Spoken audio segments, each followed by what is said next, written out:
watazamaji katika mfululizo wa vipindi hivi ya maadhimisho ya miaka 30 ya VETA na miaka 50 ya haya mafunzo ya ufundi stadi. Niko mbele yangu hapa na mgeni rasmi katika maadhimisho hayo ya leo. Mgeni rasmi na maadhimisho makubwa ni waziri mkuu. Mgeni rasmi kwenye maadhimisho ya leo ambaye ni waziri wa elimu Profesa Adolf Mkenda, lakini mwenyeji wake ni mkurugenzi mkuu wa VETA CPA Anton Mzee Kasore, ambaye atatukaribishia mheshimiwa waziri atukaribishe kwenye hii documentary maalum ya miaka 50 ya VETA.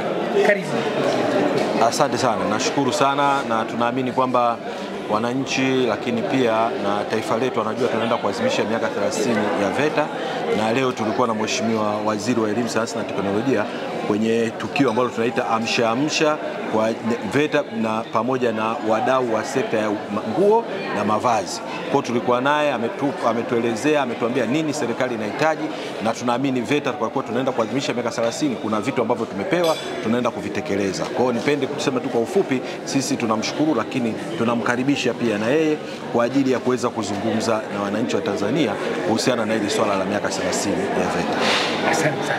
Tukija kwako mheshimiwa waziri, cha kwanza tueleze kidogo tu hii miaka 30 ya VETA ina nini la kusema? Ni miaka 30 ya VETA kama taasisi maalum ambayo sasa inafanya kazi, sio idara ya serikali lakini taasisi inayojitegemea kwa ajili ya kusimamia mafunzo haya ya ufundi na ufundi stadi. Lakini ni miaka 50 ya mfumo wa kitaasisi wa kitaifa wa uendeshaji wa mafunzo ya ufundi na ufundi stadi, kwa sababu idara maalum kwa ajili ya shule ilizaliwa mwaka 75. Kwa hiyo ni maadhimisho mawili. VETA ni product ya hiyo idara ambayo ilikuwepo wakati huo. Sasa kwa kipindi hicho kwa kweli tumeona mafanikio makubwa, na wakati wa kuzunguka huko tumekuta watu wanaosema mimi nimejifunza kutoka VETA, na unaona vitu ambavyo wanavizalisha sasa hivi. Kwa hiyo imekuwa ni fursa kubwa, na ndio maana matamanio ya watu kila mahali unapokwenda ni kwamba serikali iweke chuo cha VETA, na rais wetu ameagiza kila wilaya hapa nchini iwe na chuo cha VETA chenye hadhi ya wilaya, na katika kila mkoa kuwepo na chuo kimoja ambacho kina hadhi ya mkoa. Kwa mfano Songwe, chuo chenyewe kimejengwa Ludewa, lakini kile ni cha hadhi ya mkoa. Sehemu nyingi vyuo vya hadhi ya mkoa vimejengwa pale pale makao makuu. Kwa hiyo tukiangalia nyuma tunaona ni miaka ya mafanikio makubwa, imetusaidia kuwajengea vijana ujuzi wengi, na hata majuzi nimekutana na mtu mmoja anafurahi sana, ndugu yake alisoma VETA, tayari ana ufundi, anajitegemea kwa maisha, akawa anapongeza sana kazi zilizofanya. Kwa hiyo naamini na nyinyi mtakapokuwa mnapita mtapata shuhuda nyingi sana za mafanikio makubwa ya VETA. Sisi tunaangalia mbele, tunataka kwenda juu zaidi kuliko tulikotoka. Tunajivunia tulikotoka, lakini hatutaki kuridhika, tunataka kwenda mbali zaidi. Ndio maana tuliwaambia VETA waimarishe zaidi mahusiano na viwanda na wazalishaji wengine wa bidhaa ambazo zinahitaji ujuzi unaofundishwa katika VETA. Na leo ni mambo ya nguo na mavazi ambayo yamefanyika hapa, kama mshamsha anavyosema Anthony hapa, ni jambo zuri, lakini lengo kubwa sana ni kuwasikiliza hawa wadau wafikirie VETA ifanye nini. Yaani sisi tufanye nini ili wanaohitimu kwenye VETA waweze kuwa na manufaa kwao mara moja, lakini vile vile ili wao na sisi tufanye kazi pamoja. Hizi juzi nyingine, ujuzi unaopatikana mara nyingi sio kwamba ni wa kufundisha watu darasani. Mwingine ni utundu. Mtu ana utundu wake mzuri, lakini sasa anaweza kufundisha watu wengine. Na ndio maana VETA ina utaratibu wa kurasimisha ujuzi. Kwa hiyo unaweza kuwa umemaliza darasa 7 lakini ujuzi wako ukipimwa unaonekana ni mkubwa sana, utapewa cheti. Na tuko tayari kukuchukua utusaidie kufundisha watu vile vile katika vyuo vyetu. Kwa hiyo ni hatua ya kwanza, lakini kuna maeneo mengine mengi sana. Unaona majengo makubwa yakijengwa hapa Tanzania, kuna makampuni ya Kichina yanakuja kujenga. Na tunataka hatimaye tuzalishe mafundi wazuri. Kwenye DIT kwa kweli sasa hivi tumejenga mahusiano na chuo kimoja China ambacho kinazalisha mafundi wanaokuja kujenga majengo makubwa kama haya. Sasa tumepeleka vijana 30 kwa kuanzia, lakini tunataka kupeleka wengi zaidi. Sasa tungependa kwenye VETA mafundi wa kuweka tiles, wa kufunga madirisha, milango na kila kitu wazalishi, na wao ni mafundi wazuri sana. Na ili tuweze kufika huko, pamoja na wakufunzi walioko VETA, tunataka kufanya kazi na makampuni ya ujenzi ili vijana wetu wakajifunze kwa vitendo katika maeneo ya ujenzi, hasa ule ujenzi ambao unapimwa, lazima uwe na viwango vizuri ili wanafunzi wote wakifanya kazi ionekane kwamba ni nzuri. Kwa hii ni amsha sasa hivi ya kwenda mbele. Tunasherekea, tunaadhimisha tulikotoka, tumefika vizuri, na sasa tunataka tuende juu zaidi. La mwisho, wapenzi watazamaji, kwa mara ya kwanza tumeshazoea kuona waziri akihutubia, baada ya hotuba ya waziri inakuja vote of thanks, waziri anaondoka. Leo ndio kwa mara ya kwanza nimekuona Profesa Mkenda umehutubia, baada ya vote of thanks ukaamua kuwasikiliza wadau. Imekuwaje ukaamua kusikiliza? Kwa sababu mawaziri nyinyi ni wakubwa, mara chache kusikia mnawasikiliza wadogo. Umewezaje mpaka kulifanya hili leo? Hapana, unajua kuna vitu viwili. Kuna zile kama sherehe ya kufungua mikutano ambapo waziri anafungua na kuondoka. Sio kwamba mawaziri ni mkubwa kutokusikiliza. Kuna vitu kama hivyo, lakini kwenye hili ukweli tunataka sana kuwasikiliza wadau. Ya tunataka tujifunze kwa watuambie unamwangalia yule mwenye ana collection. Yeye mwenyewe ana chuo chake kizuri na nitaenda kukitembelea. Sasa tunataka tumsikilize atuambie tufanye nini ili tusonge mbele. Umeona hawa wadau wamesafiri kwa gharama zao. Wengine wametoka Mwanza, wametoka mikoani. Kwa gharama zao wamefika hapa. Lakini wamekuja hapa kwa sababu wanajua tunataka kujenga mahusiano zaidi. Sasa sisi tunajua tunahitaji nini. Tunataka tufanye nao kazi. Wanafunzi wetu wapate fursa ya kufanya ujuzi kwa vitendo katika maeneo yao uzalishaji. Lakini tunataka tuwasikilize wao wanataka tufanye nini ili jambo liwezekane. Kwa hiyo tunahitaji kuwasikiliza sana. Na ndio maana nimetaka niwasikilize. Na nisingekuwa na ratiba nyingine leo, ningekaa mpaka mwisho. Na kwa kweli nimeanza na ratiba asubuhi. Nimetoka nadhani hii ni ya tatu, alafu bado nyingine 2 zinasubiri. Lakini nadhani siku nyingine likifanyika, kwa sababu nimesikia watu wanasema na matamanio ya kufanya, tutajitahidi tuombe na sekta nyingine nyingi, kwa sababu hili swala linahitaji sekta nyingi.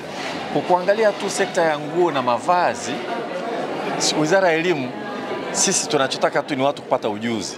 Lakini hao wenyewe wanazungumzia masuala ya masoko, wanazungumzia mazingira ya kufanya biashara na kadhalika. Labda nyingine ikifanyika tutajaribu kuungana na sekta nyingine kwa pamoja. Na mimi nimeona mawaziri wengi wanakaa kwenye mkutano wanasikiliza, na mimi napenda kusikiliza. Kwa hiyo wakati Pasco unavyoona mtu anafungua mkutano na kuondoka kwa sababu ile context tu muktadha wa siku ile. Lakini ukweli kazi zetu zinahitaji sana kusikilizana, hasa kusikiliza wadau kama hao. Sasa wakati anapita kule tunaweza kuketi kwanza. Ni nyumbani, yani ni nguo za kila siku. Unauzia wapi? Niko Kijichi. Kijichi. Kwa mtu anakuja anapima au unashona tu? Nashona kwa ajili ya kuuza moja kwa moja. Kama madera ile. Okay. Okay. Nauza na katika kitambaa. Akati. Na mafundi unapata wapi? Nina mafundi. Una mafundi wako wamesoma wapi? Wamejifunza wapi? Kuna wengine wamesoma VETA na wengine wamejifunza tu. Wamejifunza wenyewe. Na wewe mwenyewe ni fundi au? Na mimi mwenyewe ni fundi. Nashukuru sana. Asante, karibu. Asante sana. Mheshimiwa Waziri, hiki ni chuo chetu cha Dakawa. Tuna chuo kinahusika na masuala ya ngozi na utengenezaji wa bidhaa za ngozi, kuwafundisha wanafunzi na wewe mwalimu wetu ambaye yuko katika hicho chuo. Mwalimu umejifunzia wapi mambo? VETA. Ulijifunzia VETA Na natumai nikapata ajira katika mamlaka hiyo Fusat. Okay. Niendelea kutoa ujuzi. Kabla ya kujifunzia VETA ulikuwa umesomea wapi? Nilikuwa nimejifunza kwa mtu tu mtaani. Nyumbani kwa mtaani. Okay. Nilikuwa najifunza nikiwa nasoma primary na kana naongea nikachagua kujifunza. Okay. Walimu na wanafunzi. Okay. Kwa mwanafunzi kutoka hapa anaweza kaendelea na nani? Kaendelea na kupata ujuzi zaidi. Okay. Na hiki chuo chetu Mheshimiwa Waziri, tuna linki na chuo cha DIT cha Mwanza. Mambo ya ngozi. Mambo ya ngozi. Wewe ni ngozi. Ngozi. Leather product. Sawa, nashukuru sana. Naitwa nani? Hamid. Asante sana. Shukuru sana. Hiyo umeshona nyie? Naam. Mnashonea wapi? Na hii hapa uliovaa? Hii nimeshona. Okay. Nimeshona VETA kwa pia tunafundisha wanafunzi kufanya hizi kazi. Hizi kazi ambazo tunafanya kushirikiana na wanafunzi. Okay. Asante sana. Na mnashona kwa ajili ya kufundisha wanafunzi? Na wanafunzi wao wanapotoka wanaendaga wapi mnafahamu? Mmeshajaribu kwa kuna ambao wanaajiriwa na mashirika mbalimbali, kwa mfano kuhakikisha kwamba tunaweza level 3 wanaajiriwa na shirika la Airtel na wanafanya kazi zao. Okay. Wengine wako Muhimbili, wanda pale wamechukuliwa. Okay. Zetu wote wanaomaliza level 3 Muhimbili. Pwani na Simto. Okay. I see. Na wewe umesomea wapi? Mimi nimesomea Peramiho. Peramiho. Famous Kwa hiyo jifunzia mambo haya. Mwenye shati limekubali vizuri kweli. Tabidi na nani Mahela? Kumbe kuna mahali pa kupataga nani? Hata nivae VETA. Okay. Okay. Asante. Asante. Hapa ni VETA Chang'ombe Dar es Salaam, wanafunzi mhitimu pamoja na wenzangu hapa. VETA Chang'ombe tunatoa mafunzo mbalimbali, ambapo tunamwezesha mwanafunzi kuwa na ujuzi mbalimbali kwenye tasnia ya mavazi. Kama kule unaanza kuona kuna usakataji, kitambaa, kuna ufumaji, kuna utarizi, lakini pia katika process zote za kuandaa nguo kwenye design mpaka inakuja kutokea nguo kamili. Very good. Kwa hizi mna design hivi? Pale kwenye chuo cha Dar es Salaam. Ya mwanzoni kabisa ya design. Na wanafunzi wanamaliza wanaendaga wapi? Wanafunzi wakimaliza ajira ni serikalini. Serikalini? Kwa mfano wapi serikalini? Serikalini katika VETA, katika kufundisha amali kwenye TAMISEMI, lakini vile vile kikubwa kwenye kujiajiri. Okay. Na wewe umetokea wapi kwenda VETA? Yaani sema? Kabla wewe sio kwa VETA sasa hivi? Sasa hivi unasoma unafundisha? Sasa hivi nimemaliza tayari. Umemaliza. Ndio umemaliza sasa hivi. Baada hapo unatarajia nini? Baada hapo ni kujiajiri. Una plan kujiajiri. Utafanyaje mbele ya safari? Umejipanga kufanya nini? Mimi binafsi yangu napenda kuwa mwanamitindo. Okay. Napenda kushona. Napenda hivyo ambavyo napendeza. Karibu. Iki hapa ni chuo. Hapa. VETA tena hii? Wapi? Afa iko wapi? Ipo Kijitonyama, ana Collection Fashion Academy. Sisi kama wanafunzi wa hapa, wa Afa, tunaleta nguo zetu, kila nguo ina theme yake. Tunapewa assignment, tunapewa na theme, unatafuta inspiration yako, kwa nini unashona hiyo nguo. Hii hapa nguo traditional wedding ya Bantu. Maana tumetumia material tofauti. Hapa tumetumia kitambaa cha sofa. Ambacho always watu wanasema kitambaa cha sofa ni kutumika kwenye sofa tu, lakini kitambaa cha sofa tumemanipulate tukaja kutengenezea hivi. Hii material ambayo tumetumia hapa inaitwa organza. Alafu kuna hii kitenge. Alafu pia tumetumia manyoya ya kuku ambayo inaonyesha kabisa ile tradition yetu ya makabila yetu. Alafu kuna hii nguo hapa, inspo yetu mabawa ya malaika, ambao pia hapa tumetumia organza, tumetumia kitambaa kinaitwa Milano, na hii hapa material ambao tunatumia kama carpet za kulalia. Lakini sisi kama wanafunzi tunatumia hii carpet hatuwezi kutumia tu. Hiyo umesema hiki ni chuo? Yeah. Okay, chuo cha Ana Collection Fashion Academy. Okay, very good. Ambacho hiki tunatumia sana kukalia labda kwenye kibaraza au kutumia kwa watoto, lakini sisi tuliona kwamba hiki ni fursa, tunaweza tukatumia material hii kutengeneza kitu cha tofauti. Kwa kitu cha tofauti ambacho tumetengeneza, tunaweza kutengeneza hii mbao. Alafu kuna nguo nyingine hapo tumekosa nafasi ya kuiweka. Hii hapa. Ambayo hii nguo tumetengeneza kwa kutumia jeans. Ambayo theme yetu ilikuwa ni environmental conservation. Kwamba nguo zile ambazo zimeshatumika watu wanatupa ovyo. Lakini sisi tulisema hizi nguo ambazo zinatupa ovyo sisi tukaziacha zikachafua mazingira. Tukachukua zile nguo tukatengeneza jeans ambazo zimeshavalika, tukatengeneza kama ukili, tukazisuka, tukatengeneza kama ukili, tumepata kitu kama hiki. Kwa hiyo ndio kazi yetu kama wanafunzi wa Afa. Pia kuna nguo zingine kule mbele. Mnachukua muda gani kujifunza kuhitimu pale? Tunatumia miezi mitatu kwa sababu kuna madarasa matatu. Kuna beginner class kwa wale ambao wanakuja kabisa hawajui kushona, hawajui kufanya kitu chochote. Tunatumia beginner class kuna miezi mitatu, alafu kunaingia creative, darasa la wabunifu. Ambapo kwenye darasa la wabunifu sasa tunafundishwa mambo kama haya. Alafu kuna bridal class ambapo bridal class concentrate sana kwenye nguo za harusi. Kwa alafu kuna darasa la suti pia ambapo darasa la suti. Sasa mmeenda bridal tu. Sisi vipi? Kuna darasa la suti ambayo mna darasa la suti. Okay. Madarasa ya suti hapo mawili, wa suti ya wanawake na suti ya wanaume. ambayo yote ni basi umemaliza Gonzo. 3 months kwa zote. Gonzo. Na kuna ambao wameshamaliza kusoma pale wako wapi sasa hivi? Waliomaliza kusoma wengi wana ofisi zao, wanafanya kazi kwenye ofisi zao. Okay. Sawa. Impressive, asanteni sana. Very impressive kwa kweli. Kuona vitu kama hivi na initiative kama hii. Tunaangalia hizo stages za beginner, creative, bridal, suit, reading, beading. Okay. Kwa majina naitwa Neema Msuya, ni mwalimu wa creative class. Kama alivyosema wanafunzi kwamba tuna madarasa ya beginner class, tunapokea wanafunzi ambao hawajui kushona. Yaani wanafunzi ambao wametoka nyumbani hawajui kushona, ni kutaka kupokea na kwenye darasa la beginner class. Na kwa darasa la creative class ni wale wanafunzi ambao wana idea ya kukata na kushona, lakini they are not creative enough to produce some clothes kama hizi ambazo tunazoziona hapa. Kama hizi environmental conservation, hizi hapa zile nguo za wanazovaa wasanii, nguo ambazo zinatuna buni mavazi mapya kwenye darasa la creative class. Then kwa darasa la bridal master class tunapokea wanafunzi ambao ni mafundi tayari, lakini they want to master katika kushona nguo za maharusi. Kama ile gauni pale ambayo iko pale mbele, ile gogo ile pale mbele, ile gauni wameshona wanafunzi wa master class. Hizi ambazo wanaona zina ubunifu wa hivi wa mabawa na hizi environmental conservation wameshona wanafunzi wa creative class. Pia tuna darasa la suit class ambalo ile darasa tunapokea wanafunzi ambao wana idea kushona na kukata, lakini hawajamaster kushona suit.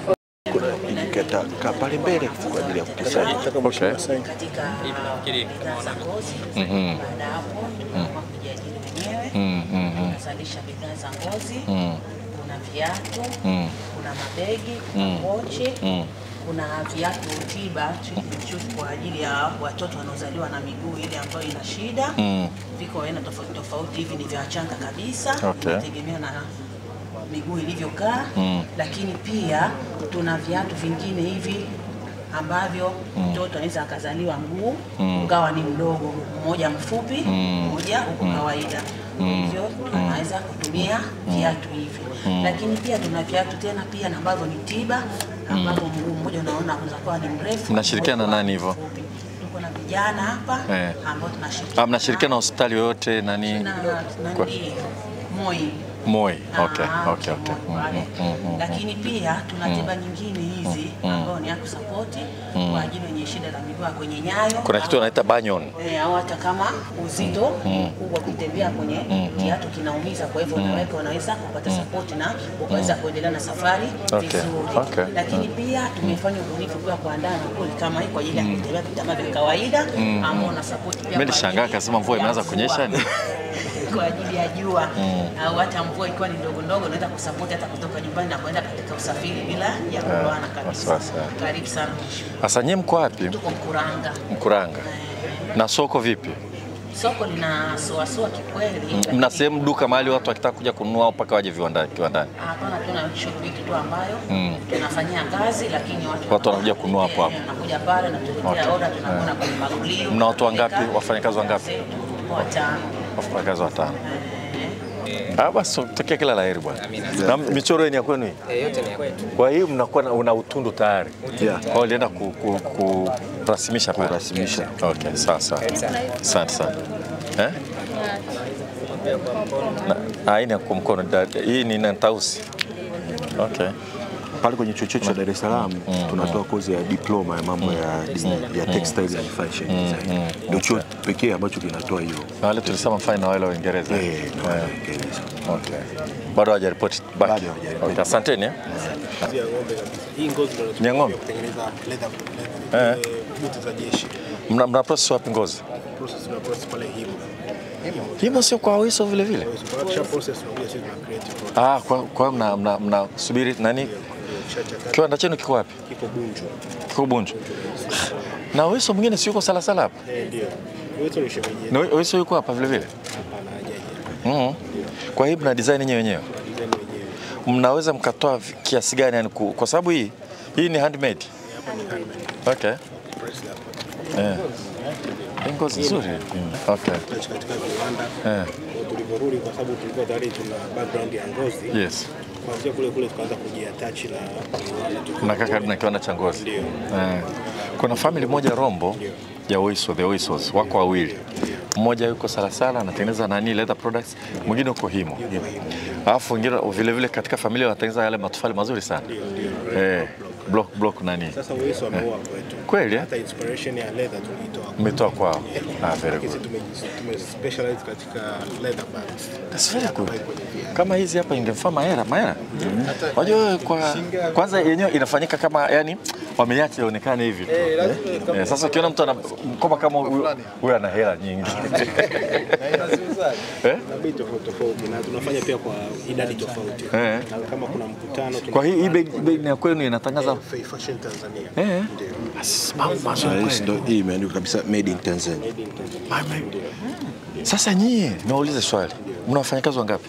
Sasa hivi tuko kama 20. Na staff wa madukani okay. Jamani, salama. Habari zenu? Salama. Tuwasikia. Karibu mwisho. Karibu. Ni karibu tuambie ni kuna nini hapo? Nyie ni kina nani? Natokea wapi?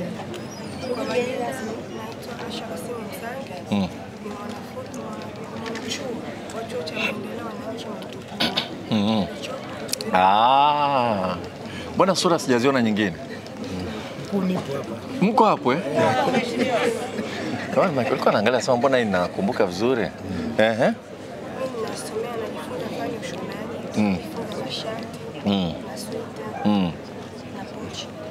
Zile nani ya kumwagika kwa wapi? Hili hapa. Hili hapa.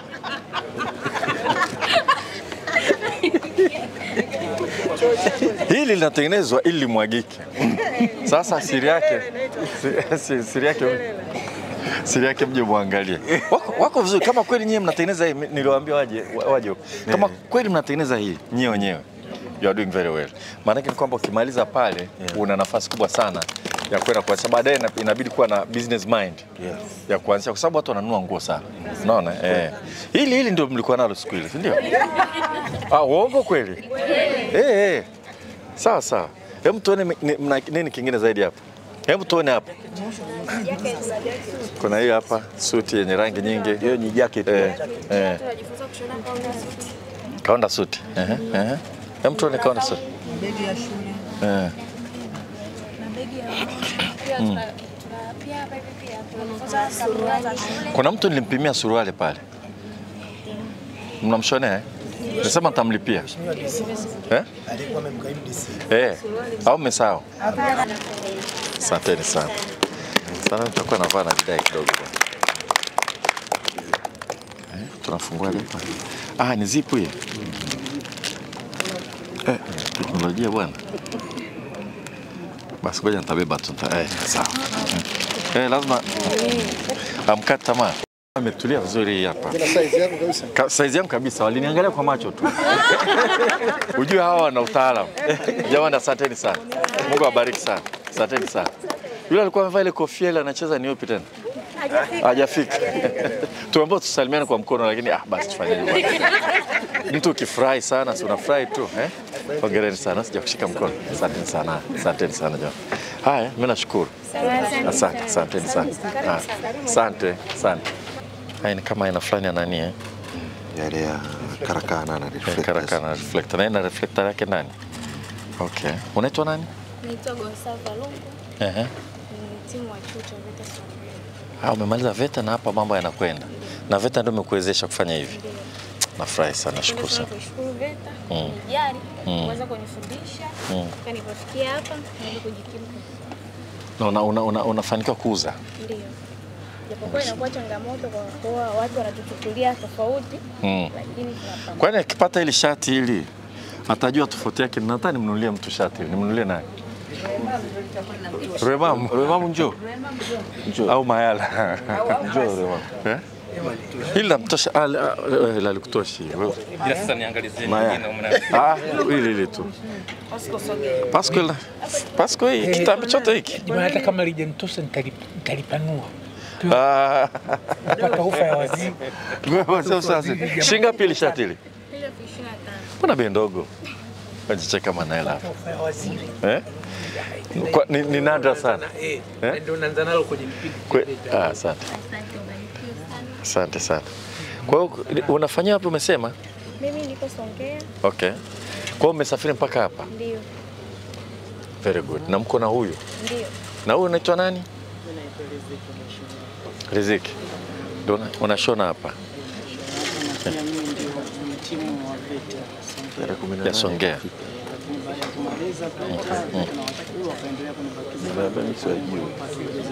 Okay.